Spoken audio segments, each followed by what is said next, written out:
Hello and welcome back to the Movies Archives. This is your host, Movies Rex, and we are playing Kerbal Space Program. Alright, we're on our way to the moon, or planning on it. So I'm just going to grab this quest here. Science data from around Kerbin. It expires in 3 days, but we're to transmit or recover scientific data from space around Kerbin, and it gives us a nice chunk of cash. When we do that, we will need cash to fund our exploration. Now let's just get our last flight up. I do have a moonshot, but that was just an attempt at trying to make something that seems like it could work. Now, of course, this got us to orbit, so that's a good basis for what we want to do. So what I'm thinking is replace this.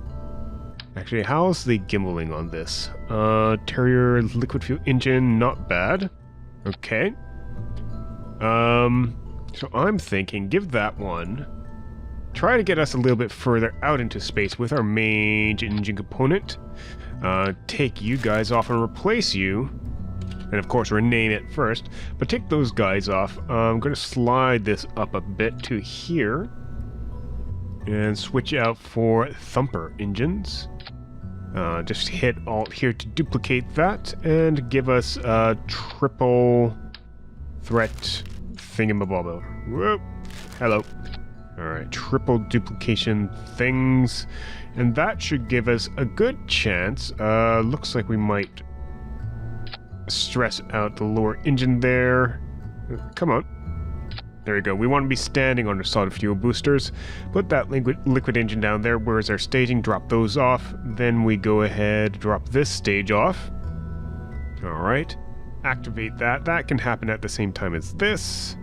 Bibbidi bobbidi boo. Parachute. You do have a shield there. So hopefully this will get Valentina to and from the moon, or at least gets a little bit further out into orbit. Let's save that. Moonshot 1. And just in case of emergency, we need to call out for help. We will have a communicatron right there on the nose. Cool. Save that. Launch that. And stabilize. Cool. Alright, Valentina, you look happy, you look ready, you're going. Alright, we're turning a little bit, but just drop those off. Try not to destroy anything on the way down, thank you very much. And just turning a little bit over. Now we have this option here to actually follow the prograde vector, and that's kind of what I want her to do as we're going up. And I'll just turn it so that our right... Hello. They'll just want to run stability assist, just so she can help us while we try to start an orbital turn. And we might as well thrust all the way up. I almost missed that. We might have screwed things up there. We're 23,000 meters. Is there apoapsis? Now we haven't upgraded our tracking station to give us patched conics or any other type of conics. That'll allow us to figure out what our approach to anything is. Or rather, allow us to set up maneuvers. Because that's kind of what we want to start doing, is figuring out how to set up maneuvers. There we go, not too bad. Heading over at the 45. Doing our orbital turning. And we can probably cut it there. Have a little bit of fuel left, which was the idea. Nice, so she's actually automatically turning the prograde vector for us. So this little yaw twitching is what she's doing. Nice, that's what I want. Helps us out greatly. And in fact, when we start going over onto the 90, we're getting very close to the 90, that's when we're flattening out. We're in space now. Now we don't know how far it is to this apoapsis, so we don't have that kind of key bit of information we would have if we had an upgrading tracking station. So I think we'll just start throttling up, switching back to a stability assist, now that we're around the 20. And we kind of want to face over towards the horizon, speed us up a bit, and spread out this conical section, while keeping our apoapsis in front of us. And that's the key part. We want it in front of us. So I'm just tuning our approach here. And there we go, we lost our engine. Next one's on its way. Whoa, we want that apoapsis in front of us still. So I'm just kind of forcing it to be by pointing up a bit more. Better. There we go. Nice stable orbit. Periapsis of 71,000 meters. And apoapsis of 78,000 meters. Not bad at all. Now we can actually go here, see if there's any science that we want to do. And of course, remember, you are passing over land when you are flying around Kerbin. So if one time something doesn't work for you, another time it might. That's because you are passing over a different biome at any one point in time. There we go. EVA report from above the Kerbal shores. See if we can get anything else from near here. Most of this is actually going to be in space near Kerbin. So maybe what we'll do, continue to go on EVA. Just see if we could grab any more EVA reports. We just had that one. There we go. Kerbin's Highlands. Door experiments. EVA report. I'm just grabbing a whole bunch of EVA reports from various biomes that we can find here. Hey, you can see Kerbal Space Center from down here. Or from up here. Kerbal Shores. I'm just trying to see if there's any biomes that we can get to. Just with our EVAs, and just plugging away like this, and I don't think there is. But I'm going to do one more loop around the planet before moving on. Alright, I think it's time to try to go to the moon. So, the moon's right there. Now, if I understand correctly, you basically want to start moving so that your trajectory is going to pop out somewhere around here if the moon is here. So that pretty much means we want to start moving now. We have to keep a good eye on our fuel, because we do want to still be able to come back in if we can.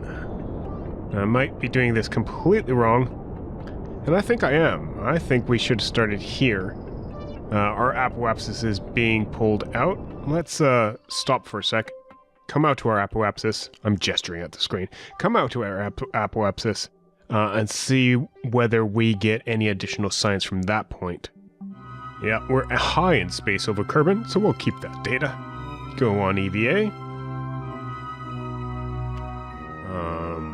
Do an EVA report. And we're high over Kerbin. Keep that data. Let's go back inside. Store experiments.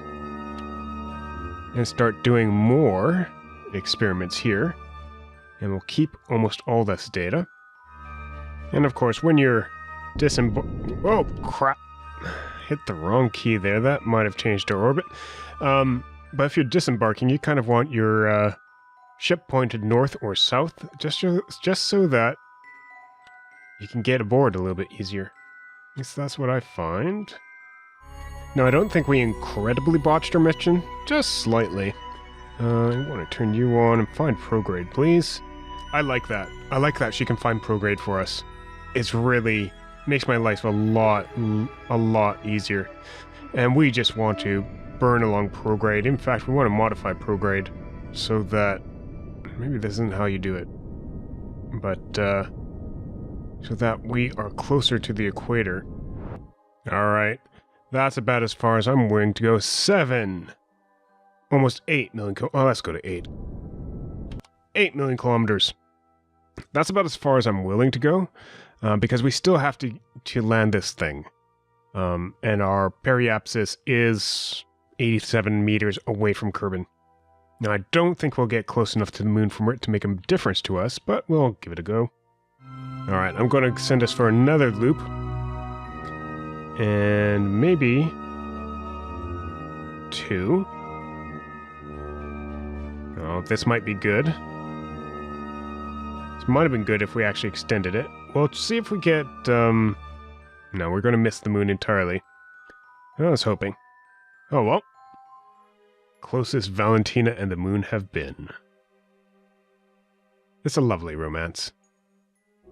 Alright, so we're just using this SAS, turning her SAS and using the retrograde ability so that she can just point retrograde.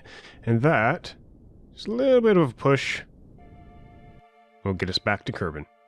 Alright, F5, move along. So funds are good, science is better, and hopefully we get both funds and science from this little shindig. I have to do this thing. And basically fly a lug above Human's Envy. Fly above Human's Envy. And do some observations. Because we have this. Take a crew of port in flight above 18,900 meters. That should help out. We are in atmosphere. And we're lighting up the night sky. Looks like we're coming in for a landing on land. So we should be careful about that. Actually, our engines might explode right now. I forgot about that part. Because why do you have an ablation shield? If you're just going to blow yourself up because your engine's fuel kills you. Alright, just going to drift down. Probably kill somebody with the debris from our ship, but oh, we might even... I think that's KSP. Huh. So actually I think we're going to be going for a water landing today. So it turns out we came in too shallow. That only dropped our periapsis down to 35,000 meters, so we're coming back out to 668,000 meters. Again. Zoom by. So one more pass around the planet, and hopefully this time we'll get captured and land. Now, we've been captured this time. Nice. And I'm pretty sure our blader will survive. And so we will too. Cool. Nice little water landing for Valentina on her first reach for the moon. Does that actually say... Oh no, I thought it said alternative heat shield. It says ablative heat shield. Which is kind of funny. Lots of atmosphere for Valentina here, but we are in it, and we should be nice and safe. Alright, nighttime landing for Valentina. I won't bore you guys with the details. We'll just get this done, and be back with you after recovery. Alright, we got a lot of science from high over Kerbin. 115 science total, 72 science from that run itself. We got a little bit of stuff back from the command pod, and no XP gain from Valentina, even though that was the farthest a Kerbin's ever gone. And of course we have this contract complete, and we got 17,000 reward money out of that. Nice. So we're a little bit better off than we were last time. Alright, I'll take a look at our research and development. I'll take a look at our quests, contracts. And we'll see you next time. This has been Mobus Rex from the Mobus Archives. Thank you very much for watching. If you enjoyed the episode, leave us a like, leave us your comments and suggestions. Back with you next time. Have a good day and a wonderful night. Bye-bye.